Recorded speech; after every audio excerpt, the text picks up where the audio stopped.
நமஸ்தே குட்டீஸ், நம்மளோட குட்டி ஹிந்தி லேர்னர் சேனலில் கொஸ்டின் ஆன்சர் ஃபார் பிகினர்ஸ் அப்படின்ட்டு பிளேலிஸ்ட்டு போட்டுட்ருக்கோம். அதில் ஆல்ரெடி 2 பிளேலிஸ்ட் இருக்குது.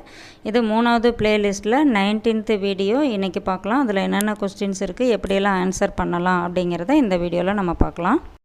ஃபர்ஸ்ட் கொஸ்டின் பாருங்கள். மகர் கஹா ரக்தா ஹை. மகர் அப்படின்னா ஆனால் அப்படிங்கிற ஒரு மீனிங் இருக்குது, முதலை அப்படிங்கிற ஒரு மீனிங் இருக்கு. 2 மீனிங் இருக்கு. இந்த இடத்துல முதலை கஹா எங்கே, ரக்தாகை வசிக்கிறது.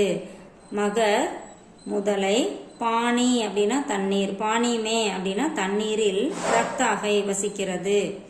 அடுத்தது மச்லியா கியா கியா ரங்கோமே ஹோத்திகை. மச்லியா மீன்கள், கியா கியா ரங்கோமே என்னென்ன கலரில், என்னென்ன வண்ணங்களில். கியா அப்படின்னா என்ன, கியா கியானா என்னென்ன, ரங்கோமே கலரில் இருக்கின்றது. ஓகேவா, மீன்கள் என்னென்ன கலர்களில் இருக்கின்றன. மச்சலியா மீன்கள், கை ரங்கோமே நிறைய கலர்களில், ஹோத்திகை இருக்கின்றன நிறைய வர்ணங்களில் இருக்கின்றன. அதாவது மீன் பார்த்தீங்கன்னா நிறைய கலர்ஸ்ல இருக்கு.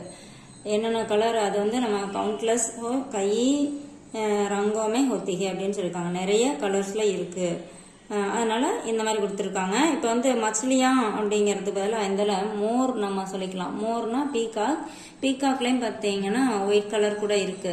ஸோ அப்போ வந்து என்னென்ன கலர்ஸ்ல இருக்கு அப்படின்னு நம்ம மோர் கியா கியா ரங்கோமே ஹோத்திகை அப்படின்னு நம்ம கொஸ்டின் கேட்கலாம். இந்த மச்லியா எடுத்துட்டு என்ன வேணாலும் இந்த இடத்துல கொஸ்டின்ஸ் நம்ம ஆட் பண்ணிக்கலாம். இப்போ தோத்தா கியா கியா ரங்கோமே ஹோத்திகை. இப்போ கிளி என்னென்ன கலர்ஸ்ல இருக்கு அப்படின்னு கேட்கலாம். இப்போ அது வந்து பஞ்சவர்ண கிளி வந்து நிறைய கலர்ஸ் இருக்கும் இல்லையா. கிரீன் கலர்ல, நார்மல் கிளி வந்து பச்சை கலர்ல இருக்கும்.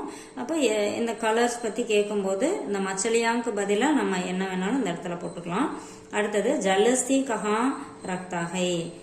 ஜல்லஸ்தி அப்படின்னா நீர் யானை, கஹா ரக்தாகை எங்கே வாழ்கிறது, எங்கே வசிக்கிறது.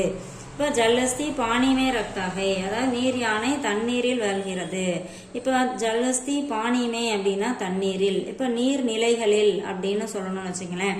அதாவது நீர் யானை நீர்நிலைகளில் வாழ்கிறது அப்படின்னு சொல்லணும்னா ஜல்ஹஸ்தி ஜல் ஸ்த்ரோத்தம். ஜல் ஸ்த்ரோத்தம் அப்படின்னா நீர்நிலைகள், ஜல் ஸ்த்ரோத்தமே ரக்தாகை நீர்நிலைகளில் வசிக்கிறது.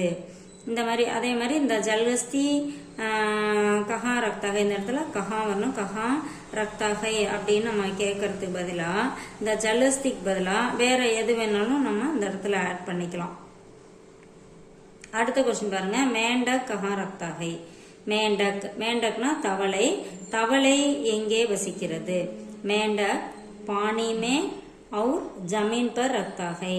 தவளை தண்ணீரில் மற்றும் தரையிலும் வாழ்கிறது. அதாவது தண்ணீரிலும் தரையிலும் வாழ்கிறது. தவளை பார்த்தீங்கன்னா தரையிலையும் இருக்கும் இல்லையா. ஸோ இங்கே ஜமீன் அப்படின்னா தரை, ஃப்ளோர், தண்ணீர்லையும் இருக்கும் தரையிலையும் இருக்கும். அதை தான் இங்கே கொடுத்துருக்காங்க. இந்த மாதிரி நம்ம கொஸ்டினையும் எது வேணாலும் நம்ம மாற்றி கேட்டுக்கலாம். ஆன்சர் வந்து இதில் வந்து என்ன ஆன்சரோ அதுதான் இங்கே கொடுத்துருக்காங்க. ஸோ இதை நம்ம மாற்ற முடிகிற மாதிரி ஆன்சர்ஸை நம்ம மாற்றி சொல்லலாம். ஓகேவா. இதில் வந்து நம்ம எதுவும் இதில் அதாவது ஜல்லஸ்தி நீர் யானை எங்கே வசிக்குது அப்படின்னா இதில் இருக்க ஆன்சர் தான் நம்ம சொல்ல முடியும். ஸோ அந்த மாதிரி ஆன்சரை மாற்ற முடியாததை இதே மாதிரி சொல்லிக்கலாம். மாற்ற முடியும் அப்படின்னா நம்மக்கிட்ட வேற ஆன்சர் இருக்கு அப்படின்னா அதை இந்த இடத்துல யூஸ் பண்ணி சென்டென்ஸ் கிரியேட் பண்ணி நம்ம பேசி பார்க்கலாம். தேங்க்யூ.